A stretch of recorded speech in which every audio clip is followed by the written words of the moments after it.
Voilà, on va commencer notre cours. On est aujourd'hui le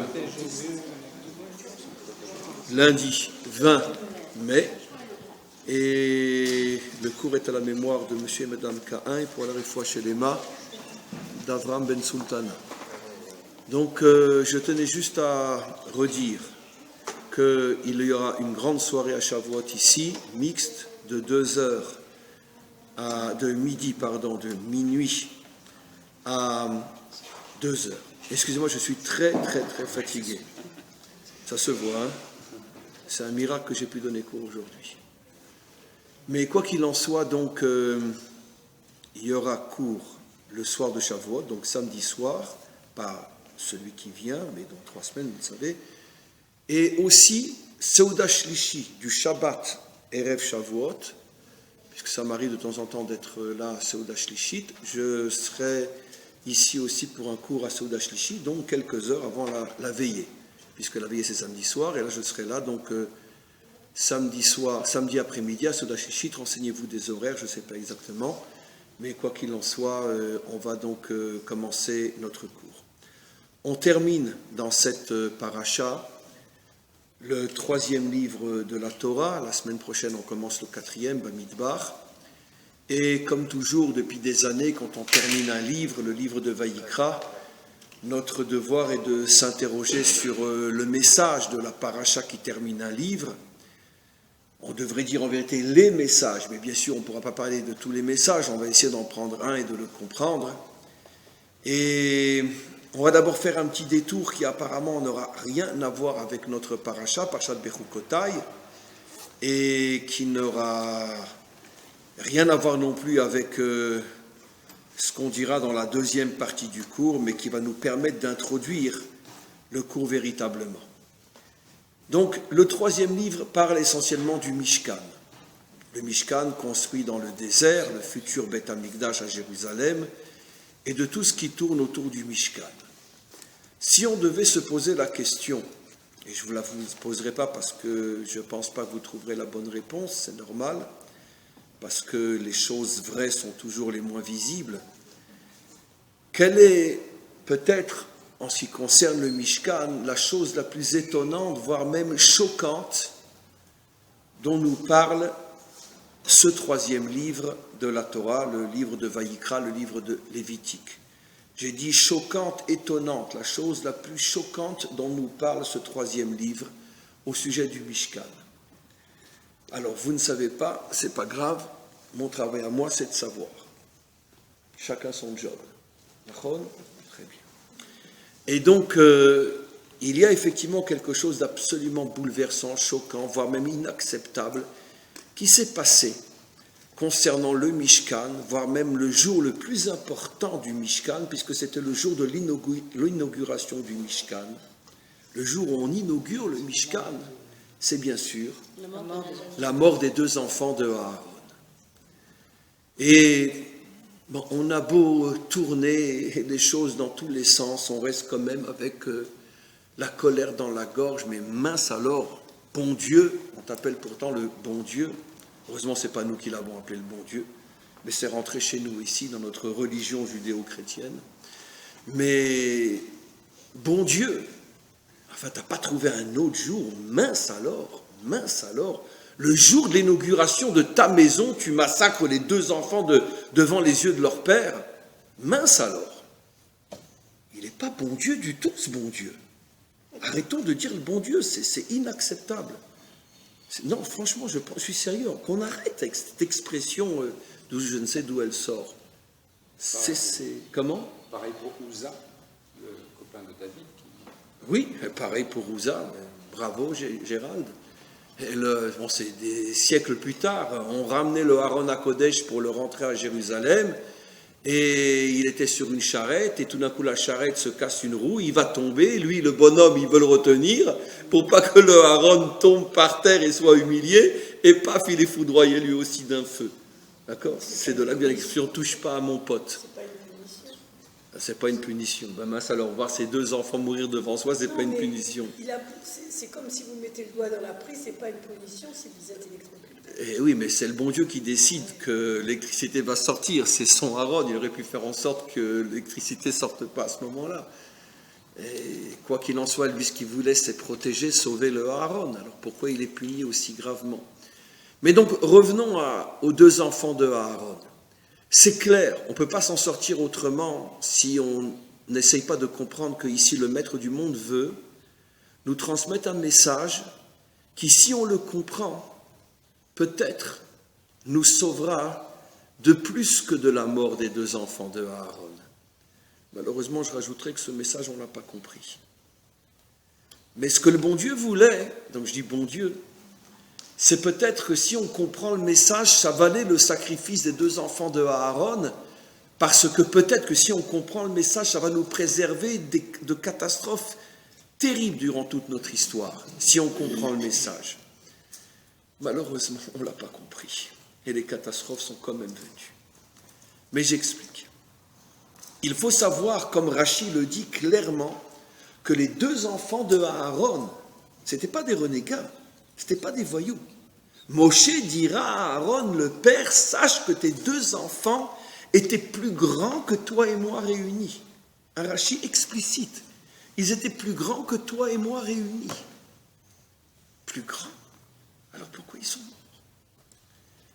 Le problème, mes amis, c'est qu'il faut comprendre la chose suivante. C'est que chaque monde, il a son style et ses forces. J'explique, ne vous inquiétez pas. Le monde d'en bas, le monde matériel, le monde du travail, le monde matériel, sa force, c'est qu'elle nous attire toujours vers le bas. C'est comme ça. On a beau étudier pendant des heures et des heures, on a beau prier avec toutes les cavanotes du monde, si on va faire un tour à Tel Aviv ou à Paris, on se sent tiré vers le bas. Et si on se promène près de la plage, c'est dur. C'est très dur de rester un homme, un vrai. Parce que ce monde, il a ses forces. Comme dirait l'autre, tu ne peux pas mettre la main dans l'eau et pas être mouillé. Tu ne peux pas t'approcher d'un feu et pas ressentir le chaud. C'est les forces de ce monde. Quand tu es dans ce monde en bas, tu es attiré vers le bas. Mais le problème, mes amis, c'est que quand on est dans le monde d'en haut, que tu le veuilles ou non, tu vas être aussi attiré vers le haut. C'est plus fort que toi. C'est la pesanteur, mais à l'envers. De la même manière que dans le monde matériel, la pesanteur, là, elle va dans le sens de ce que j'explique, elle nous tire vers le bas. Dans le monde d'en haut, la pesanteur, elle est dans le sens contraire, elle nous tire vers le haut. Ne vous inquiétez pas, on va comprendre ça d'une manière simple, comme un enfant de 6 ans pourrait comprendre dans quelques secondes. Et la pesanteur spirituelle va t'attirer vers le haut, d'autant plus que tu es un homme très spirituel. Si tu as une nature très spirituelle, alors tu t'envoles. C'est très dur de rester connecté en bas. Quand Moshe dit à Aaron, tes deux enfants étaient plus grands que toi et moi, à quelle grandeur il fait allusion? Une grandeur spirituelle. Ils étaient tellement spirituels que, ils se sont envolés. Parce qu'ils sont rentrés dans un monde qui, chez tout le monde, agit du bas vers le haut et non du haut vers le bas. Et eux, comme ils étaient très spirituels, alors, nos maîtres révèlent un secret absolument incroyable, qui est, d'une certaine manière, la prochaine fois, on dirait qu'on met le masgan, ils n'ont pas mis le masgan, hein. Il fait une chaleur et tout, insupportable. Ils ont oublié de mettre le masgan, bon, c'est pas grave, on supporte, c'est moi qui supporte plus que vous. Nos maîtres disent, qu'est-ce qui était la faute des deux enfants de Aaron? Avant d'aller plus loin, on pose une question sur cette question. Vous savez très bien, on a tous vu Rabbi Jacob, quand tu poses une question à un juif, il te répond par une question. Donc, il y a une question sur cette question. Attends, qu'est-ce que ça veut dire? Quelle était la faute des enfants de Aaron? Mais la Torah dit clairement, ils ont apporté le feu, c'est-à-dire la Ktoret, l'encens, alors qu'ils n'étaient pas invités à le faire. Donc, qu'est-ce que tu cherches autre chose? Oui. Mais le problème, c'est que s'il n'y avait que le texte écrit, personne d'entre nous ne pourrait comprendre en quoi ça mérite une telle punition. Après tout, ils ont voulu servir Hachem. Alors très bien, c'était pas le moment. Mais parce que tu veux servir Hachem, d'accord. Tu t'imagines un homme qui se trompe sur la date d'anniversaire de sa femme et qui lui achète un diamant cher, hein, très cher, et qui lui apporte 2 jours avant. Vous imaginez la femme qui lui dit « on divorce ?» Tu t'es trompé de jour. Elle dit « écoute, je prends celui-là, tu m'en rapportes un autre dans 2 jours. » D'accord. Je prends les 2. Attends, il lui apporte un diamant, elle ne va pas lui dire « on divorce ». Mais c'est ce qu'Hachem il a fait en les tuant. Donc nos maîtres disent « mais qu'est-ce qui se cache derrière pour mériter une telle punition ?» Nos maîtres rapportent 2 choses extraordinaires. Ils n'étaient pas mariés et ils avaient bu un verre de vin juste avant de rentrer dans le Mishkan. Qu'est-ce qui se cache derrière? Nos maîtres ne nous disent pas qu'ils se sont saoulés, alors là c'est des voyous. Ils ont bu un verre de vin et ils n'étaient pas mariés. Quel est le message? On a déjà consacré un cours là-dessus. Mais c'est pas grave, c'est des notions qu'il faut constamment réentendre, surtout que ça prépare le vrai cours sur notre paracha. Ils n'étaient pas mariés. Ça veut dire qu'ils avaient une nature extrêmement spirituelle. Et un homme très très spirituel s'embarrasse pas du boulet que représente la femme. Pourquoi? Parce que ce boulet, il a un défaut qui est en vérité une super qualité. C'est que ce boulet, il te ramène constamment à la réalité. Et quelqu'un de très très très spirituel, il n'a pas envie que constamment on le ramène à ce monde. Et c'est ça la force de la femme, c'est que constamment elle te dit « Hé, redescends !» Il y a la vaisselle qui t'attend. Ma chérie, je suis en train d'étudier le Hari Akadosh. Je m'en fous, il y a la vaisselle qui t'attend. En vérité, c'est une gouja ou c'est un sauveur? C'est un sauveur. Parce que si le bonhomme il reste constamment avec son Hari Akadosh, d'accord, ben, il va s'envoler. Et c'est pas ce qu'Hachem veut. Hachem veut que tu sois aussi dans ce monde. Donc il a créé la femme pour justement te ramener dans ce monde. D'accord. Mais pas seulement dans le domaine spirituel, dans tous les domaines. D'accord. Constamment, un homme il a un projet, et ouah, il s'envole. La femme elle le ramène à la réalité. Oui d'accord, mais comment tu penses faire? Et si, et ça, est-ce que tu as pensé à ci? Est-ce que tu as pensé à ça, etc. Bon, c'est vrai que je parle peut-être avec des images d'Épinal, parce qu'il était une fois une femme, comme il était une fois un homme. Aujourd'hui, les natures féminines et masculines ont tellement changé, tout a tellement été esquinté que c'est pas forcément évident de trouver une vraie femme, comme c'est impossible de trouver un vrai homme. Aujourd'hui, il n'y en a pratiquement plus des hommes. Des vraies femmes encore un petit peu, mais de moins en moins. Mais quoi qu'il en soit, on pourrait dire dans l'essence des choses, la femme est là pour t'empêcher de t'envoler. Mais eux n'étaient pas mariés, disent nos maîtres. Ça veut dire qu'eux avaient une nature spirituelle qui les poussait à être que en haut et pas en bas. Et pourquoi ils ont bu un verre de vin avant de rentrer? L'image est extraordinaire, parce qu'on sait très bien que le vin, il te dilate un petit peu le cerveau, il te permet de te déconnecter plus facilement. Bon, s'ils avaient connu le hashish, ils auraient peut-être pris un joint avant. Mais bon, ils ont fumé un petit verre de vin pour rentrer dans le Mishkan, pas sourd qu'à Dieu ne plaît, sinon c'est des voyous, mais pendant le Mishkan dans le sens exalté. On n'a personne qui nous dit fais la vaisselle, personne qui nous dit descends la poubelle, personne qui nous dit change le gosse. On est toute la journée avec le bon Dieu, waouh! Et en plus, waouh, on vient de prendre un petit verre de vin, un vin du Golan, c'est le meilleur du monde. Très bien. Ils sont rentrés et ils se sont fait brûler. Mais nos maîtres disent, un feu est sorti, mais attention, ce n'est pas le corps qui a été brûlé, c'est l'âme, l'esprit. Ça veut dire qu'ils ont été brûlés par leur propre déconnexion. Et pourquoi la Torah tenait à ce que le jour de l'inauguration du Mishkan, on ait ce message tellement dur et tellement cruel? Le message, il est fabuleux, mes amis. Merci Hachem.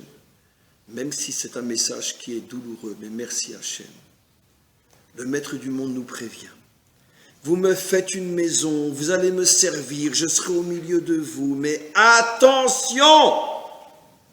Je vous interdis de décoller de ce monde. Je vous interdis de penser que ma volonté est de vous attirer en haut. Ma volonté est que vous m'attiriez en bas. Ve'asuli mishkan ve'shachanti betochan. Je n'ai pas fait cette maison pour que vous vous envoliez. J'ai fait cette maison pour que vous me dévoiliez. Où ça? Dans ce monde. Et surtout dans les aspects les plus bas de ce monde.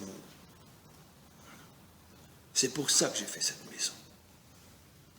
Mais le maître du monde sait que le danger de toutes les religions, et même chez nous, c'est que plus on est un homme spirituel, et plus on s'attache à des hommes qui sont très spirituels, et plus on se sent proche de Dieu, et plus on s'envole. Et moins on est dans ce monde. Et le grand problème, vous me direz, et alors, pourquoi c'est si grave? Pourquoi j'ai dit que le maître du monde voulait peut-être 2 morts au lieu d'en avoir des millions? Je vais vous révéler quelque chose ici, messieurs, dames, de très grave. Je vais rajouter sur ma liste des 150 millions d'ennemis, je vais en rajouter encore quelques centaines de milliers. J'ai toute une bibliothèque avec le nom de tous mes ennemis à la maison. Je vais en rajouter. Le problème, c'est que la vérité fait mal et que pas tout le monde a le courage de la dire. Mes amis, quelle est la véritable raison pour laquelle il y a tellement de gens athées dans ce monde, des gens qui veulent jouir uniquement de ce monde, etc. Quelle est la cause première, ultime, la première, la toute première? Où est la boule qui a provoqué l'avalanche? L'argent. L'argent? L'argent. Très bien. Dites encore. Les hommes, ayez le courage. Les femmes, bien sûr. L'argent, les femmes, le pouvoir, le plaisir, la jouissance. D'accord. C'est ce qui amène tellement de chilonim sur terre. Je vais volontairement utiliser le mot chilonim, vous allez voir pourquoi dans quelques minutes. Hachem qui est voilé. Très bien. La guerre, là. L'ego. Oui, j'ai dit effectivement, l'ego, etc. La gava, etc. Bon, on arrête là. Vous avez tous et toutes tort. Mais c'est normal, parce que vous avez tous et toutes raison. Seulement le problème, c'est que vous avez donné des raisons intermédiaires. J'ai demandé où est la boule qui a fait l'avalanche. Vous m'avez parlé de l'avalanche quand elle commence à devenir dangereuse. Mais vous n'avez pas parlé de la boule. La boule que l'idiot il a fait en haut de la montagne et après il a laissé dégringoler et c'est devenu une avalanche en bas. La boule. La boule. Alors je vais vous la révéler, la boule. Eh bien vous savez qui est la cause de toute la méchanceté qu'il y a dans le monde? C'est les religieux.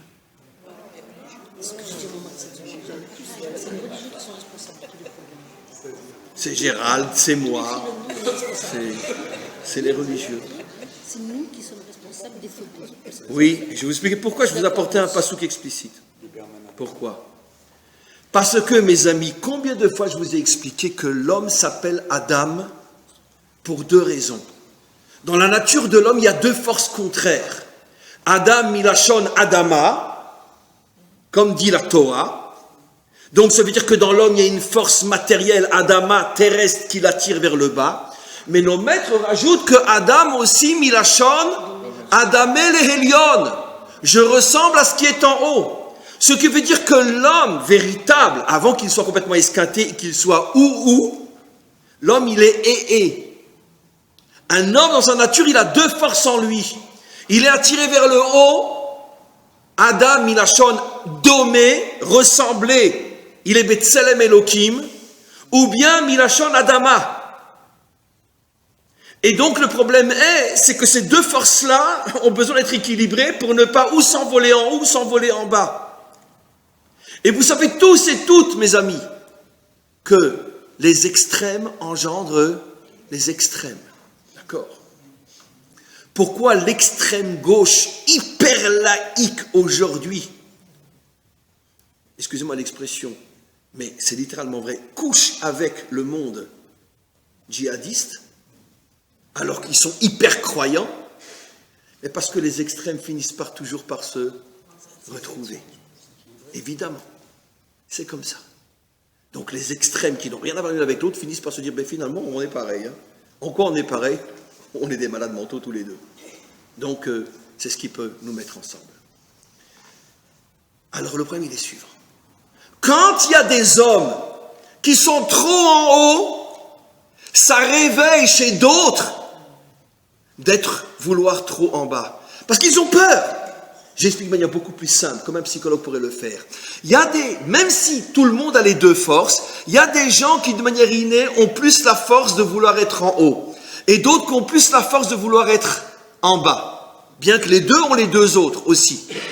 Le problème c'est que si moi qui suis quelqu'un, qui suis plus porté à aller vers le bas, et entre parenthèses, c'est la majorité des hommes. C'est pour ça que la Torah écrite n'explique le mot Adam qu'avec la ressemblance vers la terre. Parce que la Torah écrite parle de la majorité des hommes. C'est la minorité qui est plus attirée vers le haut. Mais lorsque la majorité des hommes voit que la religion, c'est moi, on est toujours en haut. Ça provoque au départ, j'ai parlé de la boule de neige, j'ai pas parlé de l'avalanche. Ça provoque au départ une peur, une crainte, mais j'ai pas envie moi d'être en haut. Moi je suis un homme de ce monde, je veux ce monde moi. Ils me font peur les religieux. J'ai pas envie. Moi j'aime ce monde. Oui, il y a un oiseau qui nous écoute aujourd'hui. Voilà. C'est un Gilgul d'Eliyahu Hanavi, on va en parler tout à l'heure. Et donc, j'ai envie d'être dans ce monde. Au début, la boule de neige, elle n'est pas mortelle, elle n'est pas méchante. C'est une réaction normale face à un monde qui me paraît déconnecté. Mais moi, j'ai pas envie de me déconnecter. Moi, j'ai envie d'une femme, j'ai envie de travailler, j'ai envie de gagner de l'argent, j'ai envie de ce monde. Attention, dans le permis. Mais le problème, c'est qu'une fois que la boule de neige, elle commence à dégringoler, d'accord, j'ai envie de beaucoup d'argent, j'ai envie de beaucoup de femmes, j'ai envie de...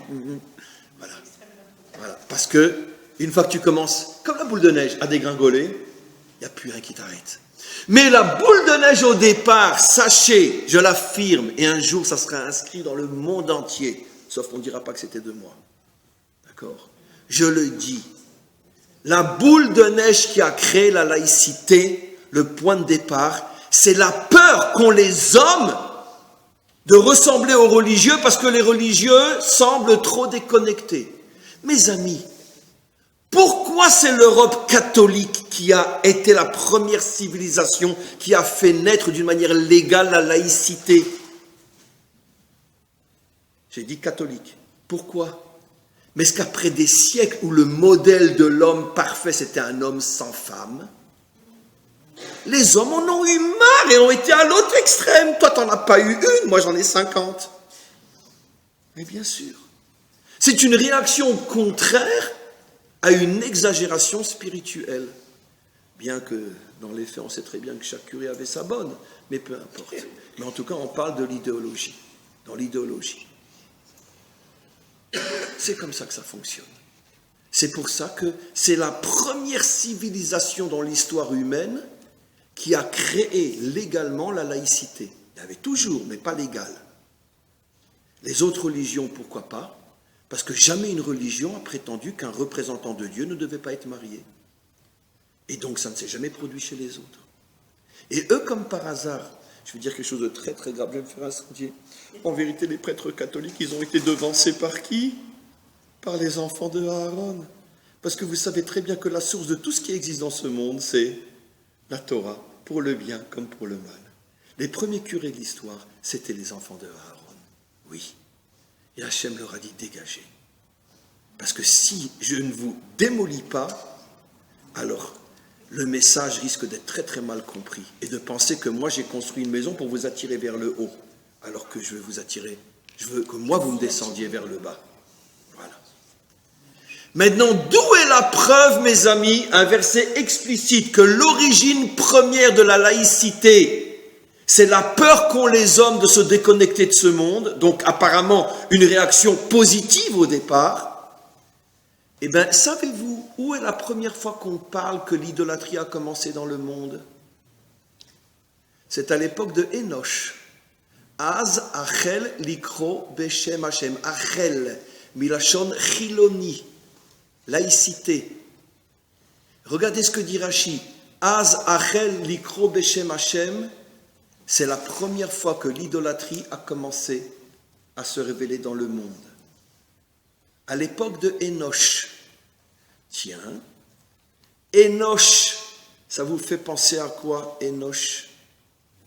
Enoshut, Anashim, c'est quoi les noshut?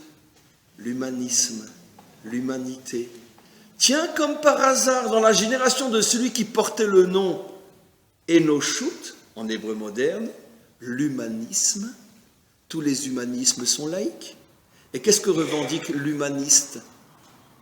Les valeurs de l'homme, pas de Dieu. Et donc, comme par hasard, dans la génération de Enoch, qui porte le nom justement dans le monde moderne de l'humanisme, c'est dans cette génération qu'on commence, les Achel, à ne plus vouloir servir Dieu. Mais ce que vous ne savez pas, c'est que nos maîtres rapportent que Enoch, il avait entendu qu'après la faute, Adam et Chava s'étaient séparés pendant 130 ans. Et ça l'a traumatisé, quoi. Un homme sans femme pendant 130 ans? Non. Moi, j'aime pas ce modèle-là. Non. Allez, on va créer un nouveau modèle maintenant où le centre, ça sera l'homme. Enoch. Et Achel, on a commencé la Chiloniout. Donc, on voit très bien que nos maîtres nous enseignent que le point de départ de la laïcité, c'est le mauvais modèle représenté par les religieux. Alors, poussé à l'extrême, le représentant de Dieu ne se marie pas. Mais à notre niveau, c'est pareil. Bien que les choses changent beaucoup maintenant. Mais à notre niveau, c'est pareil. Pourquoi, je dis en même temps les deux, pourquoi malheureusement et heureusement, ceux qui nous ont ramenés sur notre terre étaient des laïcs? Pourquoi, malheureusement et heureusement? Pourquoi on a dû passer par Herzl, par Ben Gurion, par ces gens-là? Mais parce que les religieux ne voulaient pas. Les religieux, ils attendaient le Messie. Mais si, on attend le Messie. Et comme les religieux, ils attendaient le Messie, d'accord, ben les laïcs, ils ont dit, écoutez, on risque de l'entendre encore pas mal de temps. Alors, bien, on va prendre les choses, nous, en main. Mais oui. Et pourquoi précisément ceux qui, pas tous, mais la grande majorité de ceux qui ont décidé de reconstruire concrètement le peuple juif, pourquoi ils étaient tous laïcs, même sur le plan idéologique? Parce qu'ils disent, mais on n'a pas envie de ressembler aux religieux. On n'a pas envie de leur ressembler, parce que si on est comme eux, dans 250 000 ans, on sera encore dans des ghettos. On en a marre d'être le sale juif qui ronge les murs, et puis quand on te traite de sale juif, tu dis, merci mon Dieu, je le mérite. Ah oui, c'est enseigné dans certains livres que quand on t'insulte, tu dois dire merci mon Dieu parce que c'est pour te nettoyer de tes péchés. Je garantis, hein, c'est pas dans le Nouveau Testament, c'est dans l'Ancien. C'est même chez nous que c'est marqué. Je ne vais pas citer le nom des auteurs, mais c'est marqué même chez nous. Mais c'est normal, après 2000 ans en Europe, notre religion est devenue la religion judéo-chrétienne. C'est plus la Torah, c'est le judéo-christianisme. Donc, Bekitsour, on comprend que le message de la mort des deux enfants de Aaron, c'est une mise en garde. Je vous demande de me servir, mais ne prenez jamais le chemin de ces deux enfants, car la catastrophe est que ces deux enfants vont amener la Chiloniout et le Chilul Shabbat, la débauche et toutes les fautes de ce monde. Ça amènera les catastrophes qui se sont abattues sur le peuple juif et sur le monde. Mais les catastrophes les fautes qui ont amené ces catastrophes, c'est pas comme le disent encore malheureusement de nombreux rabbinim aujourd'hui, d'accord? C'est à cause du Chilul Shabbat qu'il y a des attentats. C'est vrai, mais c'est complètement faux. C'est vrai, mais c'est faux. Parce que c'est parce qu'il y a encore tellement de rabbinim qui vivent enfermés dans leur bulle spirituelle qu'il y en a plein qui disent, si c'est ça la Torah, ça ne m'intéresse pas, donc moi je ne fais pas Shabbat, et parce que tu ne fais pas Shabbat, il y a un attentat. Donc qui est le premier fautif? C'est pas tout à fait celui qui... C'est celui qui ne va pas vers les autres. Voilà. C'est celui qui ne va pas vers les autres, qui n'essaye pas de construire ce monde. Celui qui jusqu'à aujourd'hui s'entête encore à dire que non, les enfants religieux ne doivent pas aller à l'armée. C'est lui qui fait qu'il y en a qui ne font pas Shabbat, et parce qu'ils ne font pas Shabbat, il y a une catastrophe. Bon, Chaim, tais-toi parce que tu ne pourras plus sortir dehors bientôt, mais c'est pas grave. Je continue. Comment? Ils font des manifestations le Shabbat. Ils crient dans la rue. Oui, ils ont crié à l'Eurovision, etc. Oui, c'est vrai. Ils ont crié. Non, non, Notre faute à nous. oui. Oui, Je ça vais raconter une histoire. Mais c'est vrai. J'ai mis 2 drapeaux sur ma voiture, comme tous les imbéciles ici en Israël. Et j'ai complètement oublié que j'avais mes drapeaux. Et hier, je suis parti à Miachari. J'avais complètement oublié, je vous promets. J'ai reçu des cailloux. Des petits. Hein. Ça n'a pas escassé la voiture parce qu'ils n'avaient pas de gros cailloux devant eux. Ils ont ramassé de la poussière par terre, etc. Et j'ai dit, mais qu'est-ce qui m'arrive? J'ai dit, oh, crétin, t'es rentré avec tes 2 drapeaux. C'est arrivé ça. Moi, ça m'est arrivé, on m'a traité de nazi, sachant que mon père était en camp de concentration. Oui.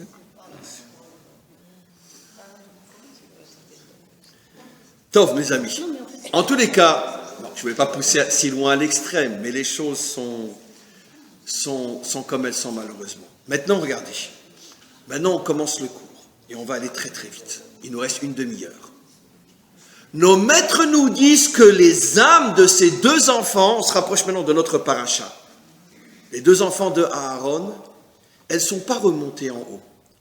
Comme c'était malgré tout des gens immensément grands, puisque Moshe dit qu'ils étaient plus grands que Moshe et Aaron réunis. Mais ils ont fait la faute qu'on a expliquée, ils ont été attirés vers le haut. Hachem a voulu leur tikkun.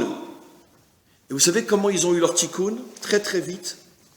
Hachem les a fait rentrer dans le corps de Pinchas au moment où il a tué Zimri. Alors j'explique, ne soyez pas affolés. Comment c'est possible? J'ai une âme. Vous savez que d'après la Kabbalah, une âme peut soit se réincarner, c'est ce qu'on appelle en hébreu un Gilgul, soit elle peut venir du vivant d'un homme, c'est ce qu'on appelle, non pas un dibouk, un dibouk c'est quand c'est des démons, un hibour, comme une femme enceinte. Elle a sa propre vie, mais elle a en elle une autre vie. Hibour, ça veut dire enceinte. C'est-à-dire que tu portes en toi une autre âme. Bon, j'aime pas trop parler de ces notions-là parce que c'est des notions, il faudrait parler pendant des heures pour les comprendre. Mais d'abord, c'est des notions qui sont vraies, absolument vraies. Sachez que ça arrive très souvent que quand quelqu'un, tout d'un coup, il fait teshuva, d'accord? Et je vais parler d'un autre cas très, très, très, très clair, c'est quelqu'un qui est très, très, très connu. J'ai déjà expliqué des milliers de fois qu'un non-juif ne peut pas se convertir. Si quelqu'un se convertit, c'est que forcément il a une origine juive. Mais je ne comprends pas. Tous les dimanches, il a été à l'église jusqu'à l'âge de 16, 17, 18 ans, etc. Il faisait Noël, ou peu importe ce qu'il faisait, et tout d'un coup, à l'âge de 18 ans, je ne sais pas ce qui lui rentre, tout d'un coup, je parle d'un vrai, entre parenthèses, non-juif, c'est-à-dire aucun père juif, aucune famille juive, rien. Et tout d'un coup, il a tout d'un coup un réveil en lui, je ne sais pas, il se sent attiré. Et puis un jour, on le retrouve à Jérusalem, marié avec des enfants juifs. Qu'est-ce qui s'est passé? Eh bien, sachez que, comment que lui, il est non-juif? Et je prends le cas typique, un jour, d'accord, eh bien, des Polonais, ou des Ukrainiens, ou des Russes, c'est arrivé très souvent dans ces 3 pays, d'accord, sont rentrés dans un ghetto juif, et ont arraché du bras de leur mère des enfants. D'accord, ça s'est passé des centaines de milliers de fois, surtout après la messe de Pâques ou la messe de Noël, il y avait un petit massacre et on volait des enfants pour les éduquer comme des non-juifs. D'accord? C'est ce qui s'est passé d'une autre manière avec Lustiger aussi, sauf que lui il savait qu'il était juif, mais comme personne n'est venu le chercher après la guerre, il avait de bons parents, il était reconnaissant qu'ils l'ont sauvé, il a décidé de continuer à être catholique. Mais c'est le même genre d'histoire, sauf que là on parle de véritable vol. Donc, un enfant de 2, 3 ans ou de 6 mois a été arraché des bras de sa mère et rentré dans un couvent. Il ne saura jamais que c'était un juif. Il va grandir, d'accord? Peut-être qu'il va rester soit un prêtre, un curé ou qu'il va se marier, mais qu'il sera catholique, d'accord? Et donc les enfants vont être non juifs, puisque la mère est catholique. Ou il ne va pas se marier du tout. Très bien. Mais un jour, cet enfant, cette âme, quand il va sentir que parmi ses descendants, entre parenthèses non juifs, il y a quelqu'un qui est prêt. Un jour, il revient à Béhibour. Il revient à Béhibour. Tout d'un coup, je me lève, d'accord? Et puis, tout d'un coup, je commence à m'intéresser au judaïsme. Mais qu'est-ce qui se passe? Mais pourquoi? Mais qu'est-ce que j'ai à voir avec les juifs? Et je commence à m'intéresser. Parce que jusqu'à ce que cette âme sente que ça y est, je ne reviendrai pas en arrière, il reste en moi. Et c'est cette âme en moi qui fait que je me sens intéressé par les Juifs et j'irai jusqu'à me convertir. Je me convertis grâce à cet enfant qu'on a volé des bras de sa mère. C'est ce qui explique la conversion. C'est une des explications les plus connues de la conversion. Un hibour. Maintenant, le hibour peut revenir aussi de différentes manières. Dans la teshuva. La teshuva, bien sûr. J'avais un arrière-grand-père qui était un grand tzaddik. Pratiquement comme tous les Juifs. Très bien. Mais entre-temps, il y a eu la chute des générations, d'accord? Et moi, je suis complètement pas religieux. J'ai pas envie de l'être. Puis d'un coup, un jour, j'ai un réveil, comme le converti. J'ai un réveil, je commence à me poser des questions, mais qu'est-ce que je fais, qu'est-ce que je suis, etc. Vous savez pourquoi? Et parce que cet arrière-grand-père, il est revenu en hibour en moi, et il me dit, Chaim, réveille-toi. Moi, c'est ce qui m'arrive à l'âge de 16 ans. Mes amis, jusqu'à 16 ans, je ne savais pas que le porc était interdit. Ça ne se dit pas, surtout que c'est enregistré. Jusqu'à l'âge de 16 ans, je ne savais pas qu'un juif n'avait pas le droit de manger du porc. Non, mais vous le saviez, vous le mangiez peut-être, mais vous le saviez. Moi, je ne savais pas. Je ne savais pas qu'un juif ne mange pas de porc. Et puis tout d'un coup, j'ai eu un réveil. C'est marrant, des années plus tard, j'ai appris, d'accord, qu'un de mes arrière-grands-pères était l'un des plus grands élèves du Baal Shem Tov. Il s'appelait Rav Yeshayahu Dinovitch, du côté paternel. J'imagine que c'est lui qui est revenu en moi et qui m'a dit, Chaim, arrête! Et paf. Et aujourd'hui, je donne un cours. Voilà. C'est ça un hibour. Alors maintenant, nos maîtres nous disent que les deux âmes de ces deux enfants sont revenus Behibour dans Pinchas. Les deux? Oui, on peut avoir plusieurs hibours en soi. Bah, c'est des âmes, ça ne prend pas de place. Hein. C'est une par là. Deux hibours dans Pinchas. Et que là, ils ont eu le tikkun. Pourquoi Pinchas? Mais parce que Pinchas, c'est le prototype même de l'homme qui est tout en haut, tout en étant tout en bas. Puisque Pinchas va devenir Cohen, et en même temps, il est tout en bas. Et je vais vous le prouver de trois manières. Trois manières. D'abord, la plus visible, parce que ça doit être un homme très spirituel au point qu'il va devenir un Cohen. Quand il voit qu'il faut réagir, il n'hésite pas à prendre sa lance et réagir. Donc ça prouve qu'il a quand même un aspect très guerrier. Mais qu'est-ce que révèlent nos maîtres? C'était en même temps un descendant, pas lointain, de Yosef et de Yitro. Il avait en lui Yosef et Yitro. Il venait d'un mariage entre des enfants convertis déjà, bien sûr, de Yitro, qui s'est converti, et des enfants de Yosef. Dites-moi, Yosef, est-ce que vous connaissez sur Terre un modèle qui représente autant un homme tout en haut et tout en bas? Ça, on en a déjà parlé 1000 fois dans nos cours. Pourquoi il est le seul qui est appelé Tzadik Yesod Olam, dans la Torah écrite, le Tzadik parfait, d'accord? Parce qu'il n'y a pas plus en haut que lui, puisque avec toutes les épreuves, tout ce qu'il a traversé, toutes les catastrophes, c'est toujours marqué Hachem Imo, Hachem Imo, Hachem Imo. Et en même temps, il est le dirigeant du pays le plus corrompu, le plus horrible sur le plan matériel du monde. Pourquoi lui est appelé tzaddik? Nos maîtres nous enseignent, j'ai déjà enseigné des dizaines de fois, n'a le droit de s'appeler tzaddik que celui qui nous a montré, d'accord, qu'il peut gagner des milliards, qu'il est l'homme le plus puissant de la terre, qu'il est entouré des plus belles filles du monde, et que même pas dans ses pensées il va fauter. Yosef, l'homme le plus riche de la terre, l'homme le plus convoité en tant qu'homme sur terre. Nos maîtres nous disent, à chaque fois qu'il sortait dehors, toutes les filles d'Égypte se mettaient sur le balcon et leur sifflaient, lui envoyaient de l'argent pour dire « monte chez moi ». C'est pas de moi, c'est un midrash. Tellement il était beau, tellement il était en convoité. L'oiseau vous intéresse plus que moi, là je vais me vexer. Et donc, convoité par les filles, l'homme le plus riche, le plus puissant. Attends, mais allez, lâche-toi! Il n'a pas bougé, même au niveau de ses pensées. Jamais il a convoité une fille, jamais il a pris un centime qui n'était pas à lui, et jamais il a profité de son pouvoir pour se dire « et moi, et moi ». Lui mérite d'être un tzaddik. Là aussi, mes amis, quand fera-t-on enfin teshuva? Quand ira-t-on chercher les tzadikim là où on ne les trouvera de toute façon jamais? Parce que là-bas, il n'y en a pas. Alors on va les chercher là où la Torah refuse de les appeler tzadikim. Un homme qui a passé sa vie à prier, à étudier, tu ne peux pas l'appeler tzadik. Parce qu'il n'a jamais vécu pendant 8 heures ou 10 heures par jour à côté d'une secrétaire. Il n'a jamais gagné des milliards. Il n'a jamais eu le pouvoir. Donc t'en sais rien si c'est un tzadik. Puisqu'il n'a jamais été éprouvé dans les choses qui permettent d'être appelé un tzadik. Alors arrêtez d'appeler tzadik n'importe qui. Bon, allez, continuons avec notre religion judéo-chrétienne, c'est pas grave. Mais quoi qu'il en soit, la Torah nous dit, Yosef est tzadik parce que lui a été éprouvé par toutes les forces de ce monde et n'est pas tombé. Lui est tzadik. Et pourquoi il avait aussi du sang de Yitro en lui? Nos maîtres révèlent. Là, je vais le dire très vite. Vous savez, au niveau du modèle Israël et nation, Israël est censé, au moment de la délivrance, représenter l'aspect plus spirituel et les nations l'aspect plus matériel. Exactement comme l'homme et la femme.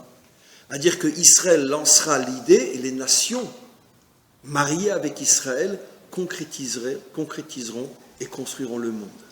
Plus encore qu'Israël. Au moment de la délivrance, les vraies constructions du monde seront précisément les nations, mais en se servant des enseignements de la Torah d'Israël. Ça sera le mariage entre Israël et les nations. Ce qui veut dire que les nations ont une dimension plus matérielle qu'Israël. Rien de péjoratif dans ce que je dis, au contraire, c'est la volonté d'Hachem. Puisque, comme on l'explique justement, la faute des enfants de Aaron. Ce qui veut dire que Pinchas avait en lui, et du côté de Yitro et du côté de Yosef, la conscience et la force qui le connectaient en bas. Et c'est pour ça que quand il a vu Zimri, il n'est pas venu lui dire « Enfin Zimri, c'est pas joli ce que tu fais, le bon Dieu va te punir, fais tes chouvas, reviens vers Dieu. » Non, il a pris sa lance et il l'a liquidé. Pourquoi? Parce que Pinchas a voulu montrer que tout spirituel qu'il était, la preuve c'est que Hachem va en faire un Kohen, il sait qu'il y a des moments où on arrête de jouer à la religion, on devient un guerrier, on agit et on réagit. Très bien. Pourquoi? Parce que si tu fais que parler et que finalement ça ne marchera pas. Il y a des fois où il faut agir. Quel est bien sûr, après Pinchas, et encore après un autre dont je vais parler, quel est le modèle absolu de cette synthèse entre le haut et le bas? David. L'homme qui enseigne au monde la prière qui va être traduite dans toutes les langues, les psaumes, et en même temps un guerrier farouche qui passe sa vie sur son cheval. La synthèse entre le haut et le bas. Le roi David, qui est bien sûr le modèle du Mashiach. Mais maintenant, vous comprenez pourquoi les deux âmes des enfants de Aaron rentrent dans le corps de Pinchas pour recevoir le tikkun. Vous comprenez maintenant pourquoi Pinchas, il devient Kohen Gadol même, et en même temps il est en bas. Et maintenant vous allez comprendre notre paracha.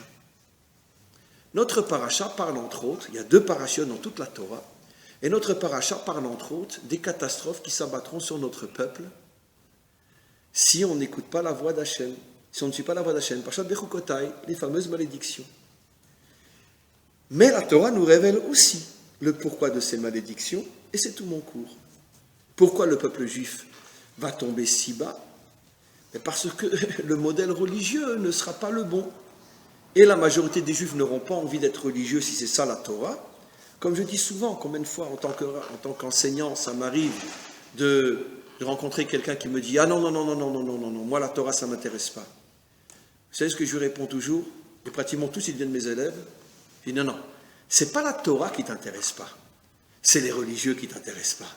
Mais si on te présentait la vraie Torah, eh ben tu serais comme moi. » Et généralement ils font tous les chouvas. « Ah non, j'aime pas la Torah !» Non. C'est pas la Torah que tu n'aimes pas. C'est ceux que tu vois qui sont censés la représenter. Mais trouve un vrai modèle, et tu verras que toi-même tu feras Shabbat. C'est ça notre problème. ne faut pas confondre entre ceux qui représentent la Torah et la Torah. Pareil pour toutes les autres religions, évidemment. Donc on revient maintenant à ce que j'explique.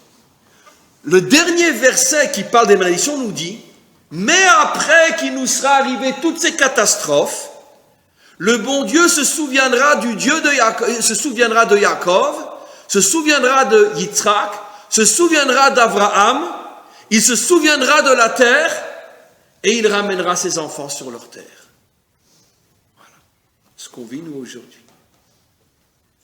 Le problème, c'est que dans toute la Torah, le nom de Yaakov est écrit sans Vav.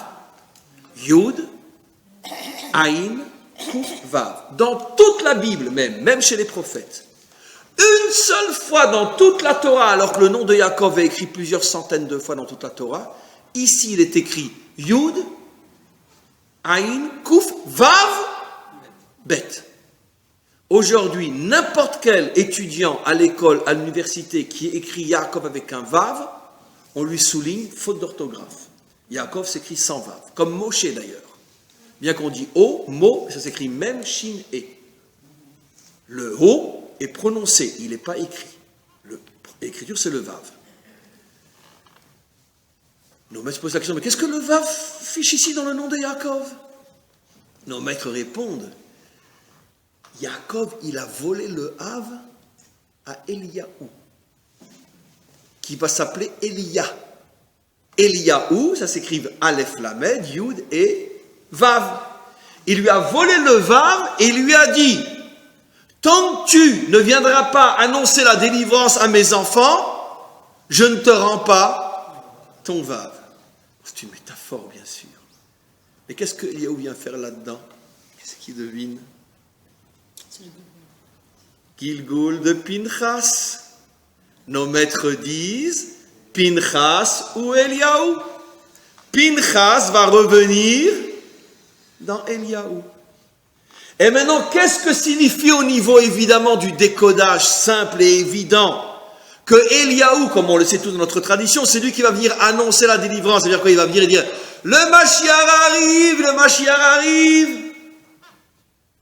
Si c'est pour ça qu'il vient, qu'est-ce que je lui réponds, moi, Chaim Dinovitch? Je lui dis, va te faire voir. D'accord? Parce que dans toutes les générations, on a eu des tarés qui nous annoncent la venue du Messie. D'accord? Donc tu ne vas pas faire la même chose toi aussi. Non, c'est pas de ça qu'on parle. Annoncer la venue du Messie, ça veut dire qu'il vient préparer les vasseurs dans le sens de préparer, comme nos maîtres disent, les vasseurs. Tiens, c'est le même mot que bassar. Il vient préparer la chair.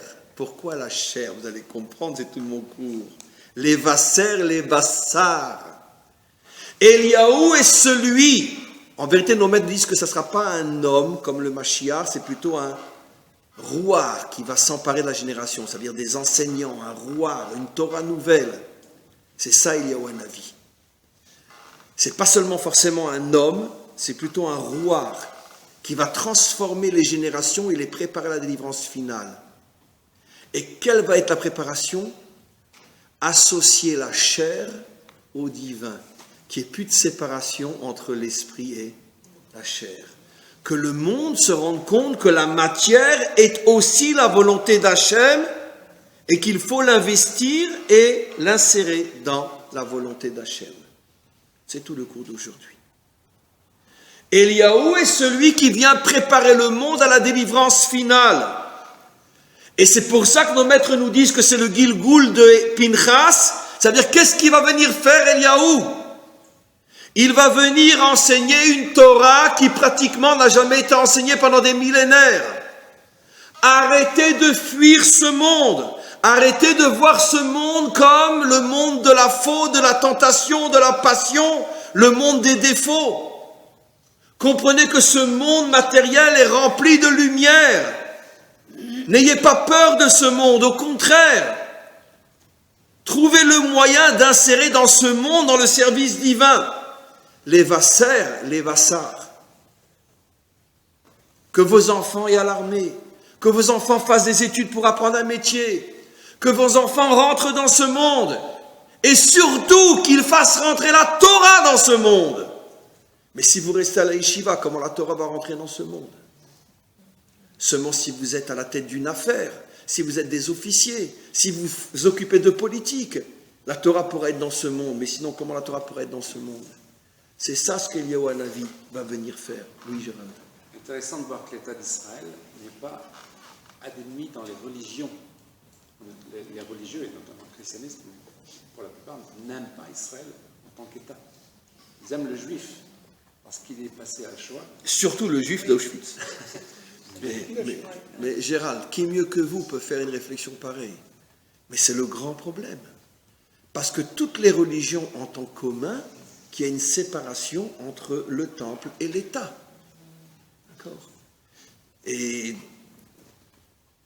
pour beaucoup de pays musulmans, comme l'Iran et d'autres, où apparemment il y a oui un lien entre l'État, mais en fait il n'y a pas le temple et l'État. C'est qu'il n'y a plus d'État. L'État était englouti dans le temple. Ça veut dire c'est où le monde chrétien, avec toutes les nuances bien sûr, où il y a une séparation entre l'Église et l'État, ou c'est le monde musulman, où il n'y a plus que le temple, il n'y a plus que la mosquée. Et même l'État, c'est une fonction de la mosquée, puisque par définition, le dirigeant suprême de l'Iran, c'est un imam. Donc ça prouve bien ce que je dis. D'accord? Maintenant, trouver le juste mesure, il y a un État et il y a une synagogue, mais c'est la grande mission du peuple juif. Nous aussi, on n'y arrive pas encore, mais comme c'est notre mission, c'est pour ça, comme le dit si bien Gérald, que les religions ne nous supportent pas, parce que si on réussit, finalement, tout va s'écrouler. Et un monde nouveau va renaître. Voilà. Et c'est pour ça que, même chez nous, on a ce conflit, bien sûr, et la moitié du pays, pas tout à fait, mais en tout cas, certainement un bon tiers du pays ne veut absolument pas qu'il y ait un lien entre la synagogue et l'État. Évidemment. Donc, c'est le problème mondial. Donc maintenant, on comprend qu'est-ce qui s'est passé. Pourquoi il lui a pris le Vav? Vous remarquerez une chose extraordinaire, vous ne l'avez pas devant les yeux, mais regardez comment s'écrit le nom Eliyahu. Le Aleph Lamed, mais les 3 dernières lettres quand il y a le Vav. Yud et Vav. C'est les 3 premières lettres du nom divin. Et quelle lettre il manque? Le He. Et le He, il représente quoi? Il représente le monde matériel qui revient à Hachem. Qu'est-ce que dit le Zohar sur la Teshuva? Tashuv, He. Faites-moi revenir le He. Le dernier He du nom divin fait allusion au monde d'en bas.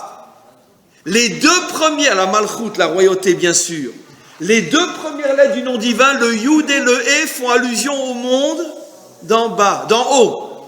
Et le Va fait allusion au chibour entre le monde d'en haut et le monde d'en bas. Comment s'appelle le Vav en hébreu jusqu'à aujourd'hui?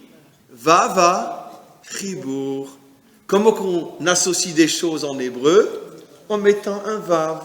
Ani, ve'at, ve'at, ve'at, ve'hu, ve'hu.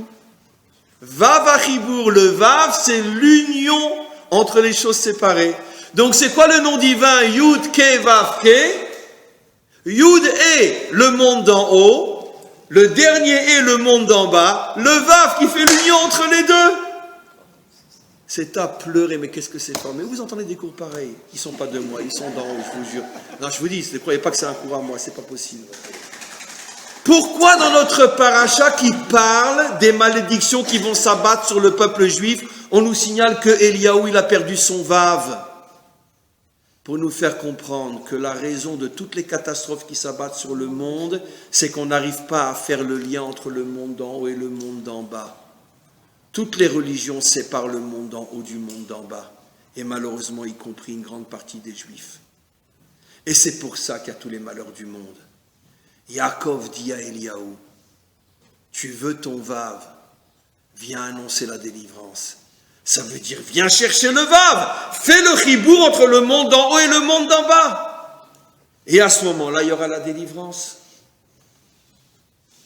Donc, vous avez compris que tous les problèmes qu'on vit aujourd'hui en Israël, encore aujourd'hui maintenant, une grande partie des partis religieux font des problèmes à Bibi, parce que non, si tu votes pas la loi, que nos enfants vont pas à l'armée, alors on ne s'associe pas à toi, il y aura des prochaines élections, etc. Je n'ai pas dit que c'est tous les religieux, mais jusqu'à aujourd'hui, on voit que... Voilà. Mais c'est incroyable. Ça veut dire, je vais le dire, Et ça va me coûter une lapidation si jamais ils prennent le pouvoir. Mais si demain il y a une nouvelle guerre, ça ne sera pas à cause uniquement, je rajoute uniquement, de ceux qui fument et vont danser le vendredi soir en boîte. Ça sera à cause de ceux, au niveau de la boule de neige, qui s'entêtent à dire que quoi? Que nos enfants n'iront pas à l'armée. Ah, évidemment que c'est les gens de Tel Aviv, ils sont écœurés quand ils voient ça. Ils disent quoi? C'est ça la Torah? Ben nous, d'Afka, on ira danser le vendredi soir en boîte. Voilà. Bien sûr. Voilà. Et la prochaine guerre, avec nos prochaines larmes, alors évidemment, eux, ils vont dire, c'est parce que les discothèques sont ouvertes à Tel Aviv. Et le Rav Zinovitch dit, c'est parce que les yeshivot sont ouvertes à Bnei Brak. En vérité, c'est la faute de tout le monde. Parce que vous ne comprenez pas qu'il serait peut-être temps de s'unir tous ensemble et de voir comment on pourrait construire un monde dans lequel la Torah soit présente partout. Même dans un bureau, même dans un hôpital, même à l'armée, même dans les sociétés de high-tech, même à la Knesset, que la Torah soit partout. Et là, vous verrez qu'il n'y aura plus de guerre. Il n'y aura plus d'attentats.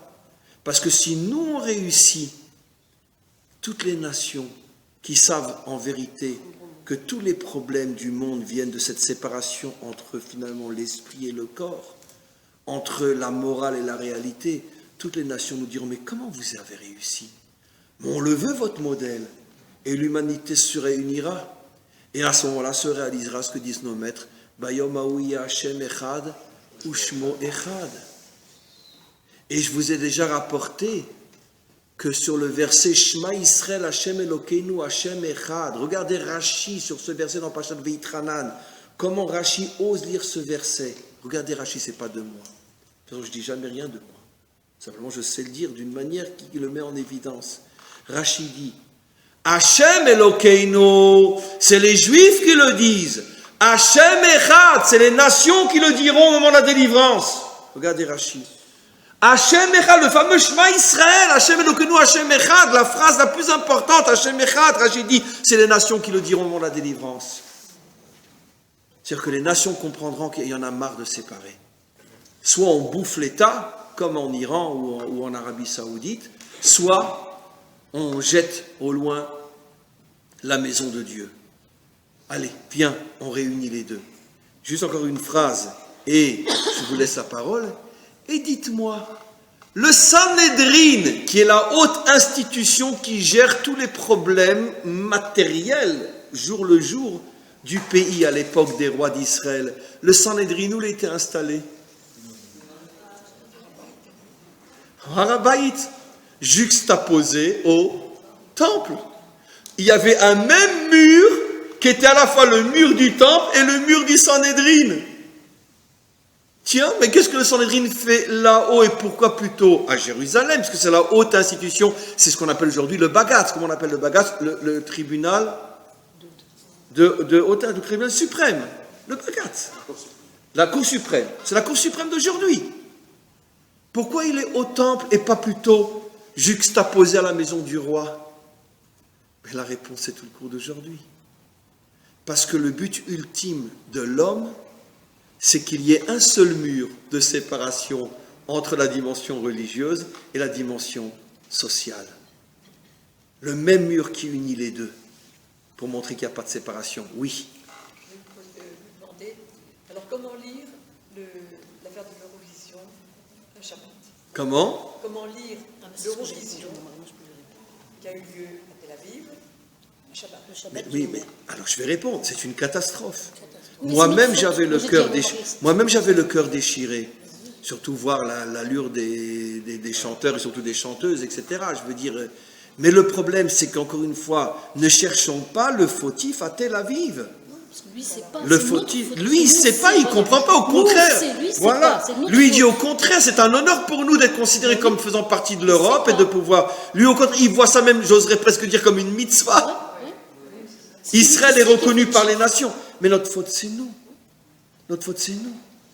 Au lieu d'aller manifester le jour de l'Eurovision un Shabbat, toutes les années qui ont précédé, éduque ton peuple à comprendre ce qu'est la vraie Torah.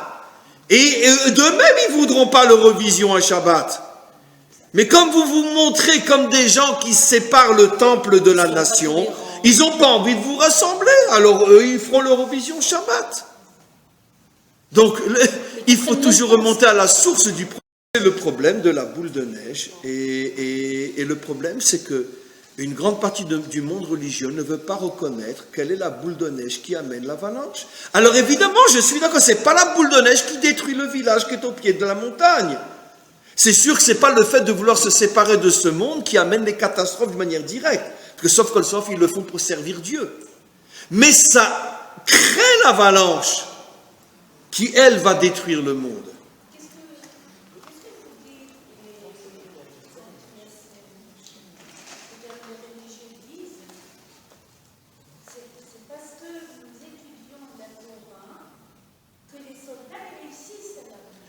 Mais, chère madame, il y a dans cette phrase, c'est parce que nous étudions la Torah que l'armée réussit. C'est 1 milliard de fois vrai, tout en étant l'un des plus grands mensonges de l'histoire humaine. J'explique. C'est 1 milliard de fois vrai. S'il n'y a pas de Torah dans notre peuple, il n'y a plus de peuple juif. Ça, c'est clair. Mais, quel est le rapport? Tu peux très bien étudier la Torah et aller à l'armée aussi. Je vous signale, madame, que dans l'armée du roi David ne pouvait être un soldat que les plus religieux du pays, les plus tzadikim, quelqu'un qui était pris, ne serait-ce qu'une fois à parler pendant la prière, non seulement ne pouvait pas s'engager, mais s'il était déjà à l'armée, même officier, on le mettait dehors. Mais qu'est-ce que ça a à voir? Mais bien sûr qu'il faut étudier la Torah, jour et nuit. Mais attends, je ne comprends pas. Dites à celui qui dit ça, dis-moi, ça t'arrive jamais d'aller aux toilettes? Quand tu es aux toilettes, tu continues à étudier la Gemara? Dis-moi. Ça t'arrive jamais d'aller dormir? Quand tu dors, tu continues à étudier? Donc tu es d'accord avec moi qu'il y a des moments où on ne peut pas étudier? Eh bien, quand ton peuple est en danger, il faut aussi se battre de la manière qui correspond à ce monde. Et dès que tu as fini, tu retournes étudier la Torah. Vous savez, l'un des plus grands soldats de l'armée d'Israël, sur laquelle tout le monde a témoigné, celui qui malheureusement est mort pendant la deuxième guerre de Libanon, Moreno, qui était un Français. Le Ramatkal a dit que depuis David Ameller, le peuple juif n'a jamais eu le mérite d'avoir un soldat pareil. Un Français, ses parents sont français, et lui-même parlait français, etc. On ne le connaît pas, on n'a même pas sa photo jusqu'à aujourd'hui, parce qu'il a fait des missions tellement secrètes partout dans les pays qui nous entourent, qu'on n'a pas le droit de divulguer, etc. Mais on a des témoignages, moi je l'ai entendu de la bouche de ses propres parents, mais on l'a entendu, c'était dans les journaux et partout. Mais un homme qui parfois revenait de mission, mais à n'importe lequel d'entre nous, c'était un surhomme, hein. Pas musclé, hein, c'était pas Schwarzenegger, hein. Non, il était fin comme tout, etc., mais un mental inimaginable. Et il faisait des choses, bon, il était costaud aussi, mais un truc de folie. Il revenait 2 fois de mission où il a failli mourir 150 000 fois. Il revenait épuisé, sale, fatigué, etc. La première chose qu'il faisait, si c'était l'heure de Mincha, il réunissait un minyan pour faire Mincha. Après, il étudiait. Et quand vraiment il s'endormait sur son livre, alors il allait peut-être se laver ou aller dormir. C'est un homme, dès qu'il avait 5 minutes, il ouvrait un livre de Torah. Je ne peux pas le dire parce que je vais pleurer. C'est eux, c'est leur Torah à eux qui nous sauvent. Cette Torah de 5 minutes après une mission, c'est cette Torah qui nous sauve. Pas la Torah d'un planqué qui, lui, n'a rien à craindre qu'il prenne une balle dans la tête. Non. Alors c'est sûr que c'est la Torah qui nous sauve. Sûr et certain que c'est la Torah qui nous sauve. Mais une Torah engagée dans ce monde, pas une Torah de planqué. Vous voyez la différence? Donc, les deux sont vrais. Pas de Torah, pas de peuple juif. Mais une Torah guerrière, une Torah courageuse, pas une Torah planquée. Une Torah qu'on fait rentrer dans la vie. Qu'on fait rentrer dans la vie. C'est un moyen de vivre mieux, la Torah, c'est pas la vie. Et le roi David lui-même, toute la journée, il se bat, il dirige un pays. Vous croyez qu'il va dormir le soir? Et sans doute il allait se coucher à 10h, 11h, et à Khatsot, il se levait déjà. pour servir Hachem jusqu'au lever du matin, et après il reprenait ses fonctions de roi et de soldat. Il dormait, nos maîtres, vous savez combien il dormait par 24 heures 18 minutes. Il dormait 18 minutes par 24 heures, toute sa vie. Alors cette Torah nous sauve. Pas la Torah de celui qui dort 6 heures, il se lève, il s'allume sa clope, son petit café, puis il va au kollel. Non, cette Torah elle ne nous sauve pas, elle nous met en danger. Amen, vechen yeratzon. Je voulais dire qu'il y avait une bonne réponse, c'était ton reportage que tu as fait début de semaine, quand tu étais dans un camp militaire, tu recherchais une bombe qui a bien auparavant. Ça, c'est la réponse à... C'est pas écrit dans le... C'est pas vrai? Dans le Pirkei Avot, c'est pas écrit qu'un homme doit avoir un métier.